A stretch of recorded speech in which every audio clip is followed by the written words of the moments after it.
Hello દોસ્તો, રામાધ્યાન digital ચેનલમાં તમારું સ્વાગત છે. આ ચેનલ સબસ્ક્રાઇબ કરજો. મારું નામ વિશાલભાઈ છે. તો આપણે આ વિડીયોમાં જણાવીશું કે દ્વારકાનો લેખ વિશે, એના ઇતિહાસ વિશે જણાવીશું. ટૂંકમાં માહિતી આપીશું. ચાલો શરૂ કરીએ. દ્વારકા ભારતના સૌથી પવિત્ર અને પ્રાચીન તીર્થ રહેલું છે. તે ગુજરાતમાં રાજ્યમાં પશ્ચિમ કિનારે આવેલું છે અને હિન્દુ ધર્મમાં ખૂબ મહત્વ ધરાવે છે. દ્વારકાને ભગવાન શ્રી કૃષ્ણની નગરી તરીકે ઓળખવામાં આવે છે. દ્વારકાનો ઇતિહાસ હજારો વર્ષો જૂનો માનવામાં આવે છે.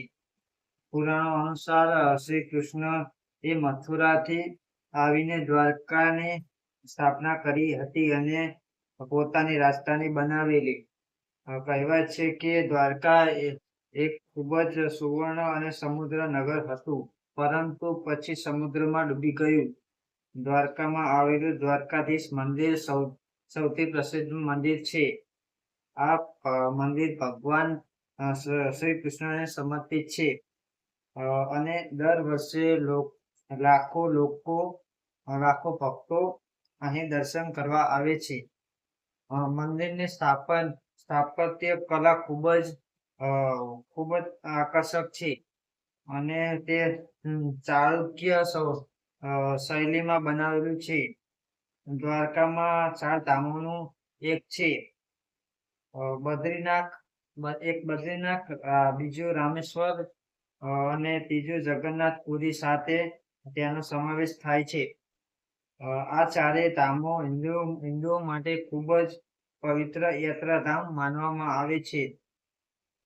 દ્વારકા નજીકનું બેટ દ્વારકા પણ એક મહત્વપૂર્ણ ધાર્મિક સ્થળ છે.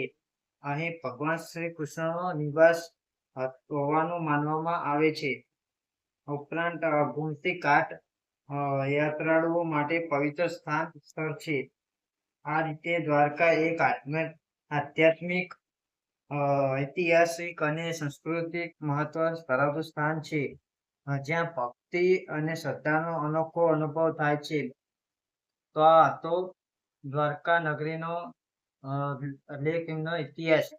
તો આ વિડીયોને લાઈક કરજો, શેર કરજો, કોમેન્ટ કરજો, સબસ્ક્રાઇબ કરજો. આ વિડીયોમાં 10 મિલિયન વ્યુઝ લાવવાના છે. આ વિડીયોમાં સપોર્ટ કરજો ચેનલને. વિડીયોને વધારે લાઈક કરજો. જય દ્વારકાધીશ.